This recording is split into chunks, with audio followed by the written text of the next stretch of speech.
బ్లౌజ్కి side joints ఎలా చేసుకోవాలో ఈ వీడియోలో అయితే చూద్దామండి. సో ఫస్ట్ అయితే ఇలా స్టిచ్ చేసుకుంటాం కదా, ఆల్రెడీ నడుము పాడు దగ్గర ఇలా సెంటర్కి ఫోల్డ్ చేసుకోవాలి.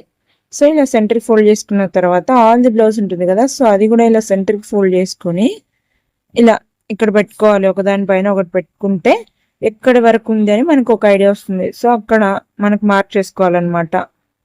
So back side front side ఇలా మార్క్ చేసుకున్న తర్వాత నెక్స్ట్ ఇప్పుడు హ్యాండ్స్ మార్క్ చేసుకోవాలి. సో హ్యాండ్స్ని అయితే ఇలా పెట్టేసుకొని లెవెల్గా ఆల్ ది బ్లౌజ్ ఉంటుంది కదా, సో దాన్ని బేస్ చేసుకొని అయితే మనం ఇలాగా మార్క్ చేసుకోవచ్చండి ఈజీగా. సో ఇలా పెట్టుకోవాలి. ఇలా పెట్టుకొని ఇట్లా మార్క్ చేసుకోవాలి.